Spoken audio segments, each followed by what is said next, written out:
Hey, Tom, and for those of you who are uh, contributing to our Patreon site, I wanted to say thank you. This is the first of a new series of videos that I'm doing that are strictly for patrons. So it is Sunday, January 31st. I have to think about that for a minute. And I hadn't gotten a video out for this month, or I hadn't done anything special for patrons this month. So I went ahead and thought I'd bring you into my day today.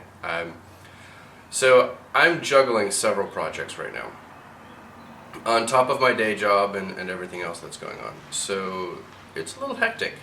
I'm not sure everybody realizes it, but I don't do this full time. This is not my full-time job. I actually work for a big education technology company, and I do this to stay sane.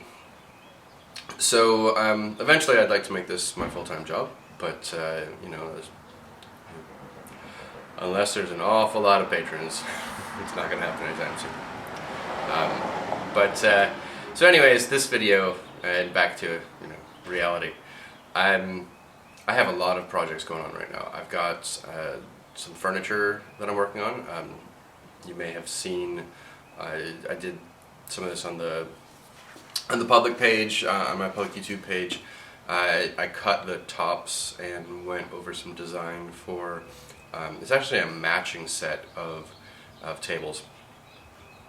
So it's a coffee table and two end tables. I was going to do it completely in metal, and because I typically only work in metal, and my wife talked me out of it, and I'm glad she did, because it was going to be a little too cold. I want a warmer feel for this, and I was going to try and do it with textures and with color and things like that. And I thought about it, and it's a little too modern, a little too cold, and so we've split this up to be the frame and then the tops.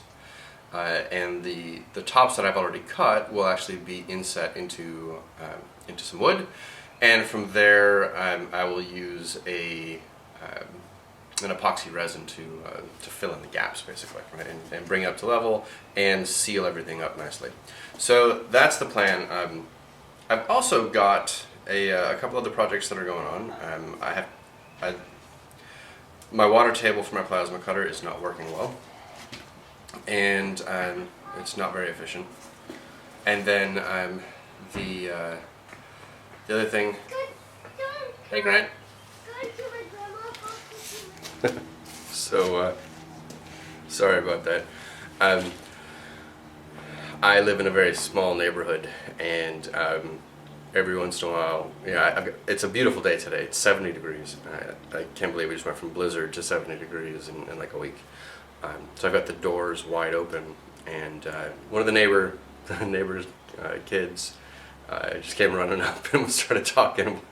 So it's like, oh, hey, Grant, how you doing? So sorry about that. But so yeah, other projects that I'm working on right now. I'm working on the water table, and I've got some plans that were donated to me to work on the water table. I want to reach out to the person who designed these plans, though, because there's a couple of suggestions I have, and they're really good plans. Don't get me wrong, you could use them right out of the box, but there's some improvements I think that could be made, and I'm going to try and tie that in with an air filtration system. So basically, between the water capturing things and an air filtration system, we should keep this process fairly clean. When I was in a great big shop, and I had a 3-foot fan evacuating all of the smoke and stuff, it didn't matter that much, right? Working from home in an attached garage to the house, right? We want to make sure that we've got a little better, a little cleaner setup. So that's been my focus on internal projects, is that furniture and then the plasma table. One of the interesting things about working from home and working, I've got some very large equipment in a 2-car garage, effectively. And so the plasma table takes up 5 feet by 5 feet. It's basically half your car. Right? I've got a lathe that takes up the other half, right? And maybe I'll do a tour for everybody. But I have to basically store things and then bring them out when they're needed and then put them back away.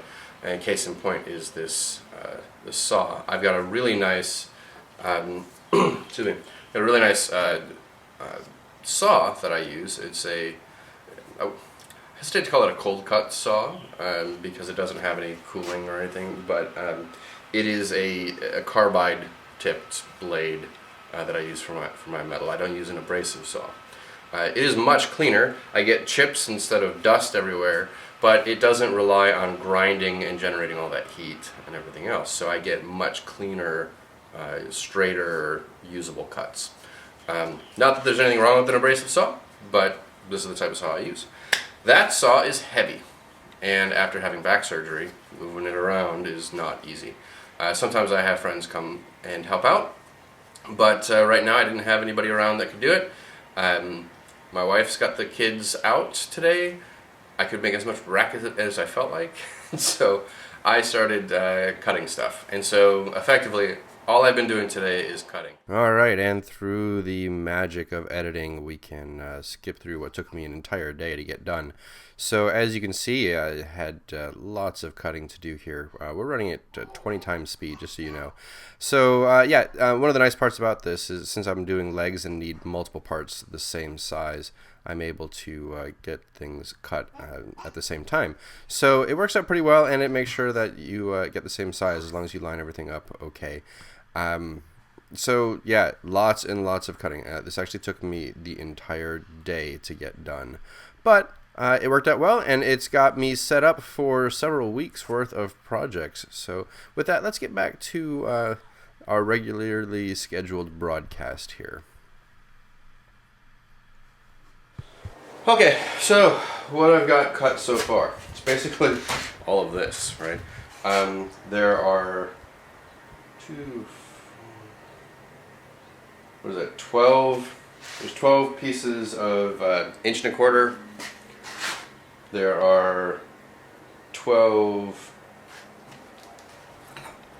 and the cross braces. So basically, it's here, look at it. I don't know how well this will show up. So this is the sample for the coffee table frame, right? Oops, a little windy today. All right, so you guys can kind of see here what that looks like. What I didn't realize, or what I had forgotten when I started doing the mock-up, I had kind of sketched something out. I knew the approximate sizes that I was going to need. And I had gotten material months ago for this project, and it just sat, right? It's something that I've been wanting to do for a while, and frankly, I'm just now physically getting to a point where I can do these things again. Well, I went to draw it up, and I was like, oh, I'm using 3/4 inch tubing for all this, and I started looking at the proportions and thought, wow, that's really kind of small.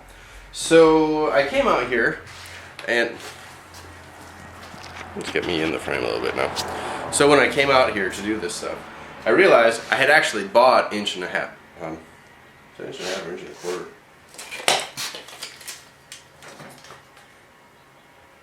1.25 inches? 1.25 inches, yeah, okay. I had bought 1.25 inches square tubing for the uprights, for the legs. And I bought the 3/4 inch for the cross pieces, for all the supports. And so when I did my drawing and when I talked about it in the other video, I had done it wrong. But it wasn't that big a deal. I know what the proportions were. It wasn't a big deal from that. Quick update in the drawing, and everything was straightened out. But what this means is that what this has meant for me is for the better part of the day today, I have done nothing but bend over and run the saw. Ordinarily, I put the saw up here on my welding table. I've got a nice height for the welding table. I can be upright. That's not a big deal. Some of the parts that I was cutting were 3/16 inch thick wall thickness, 3 inch angle iron. It was heavy, so it was actually easier to cut it loaded. Well, thank you for watching today. I do appreciate it, and I really appreciate you supporting the channel. I will be doing this a lot more regularly. It's a bit more freeform, a bit more just what's going on and how it's going, rather than the structured videos that I put out for the public. But if you do have any questions, any comments, concerns, suggestions, things you want to cover, things you want to see more, let me know. I'll be glad to do it. I'm glad to share it with you. Until then, I just want to say thank you, and I'll talk to you again soon.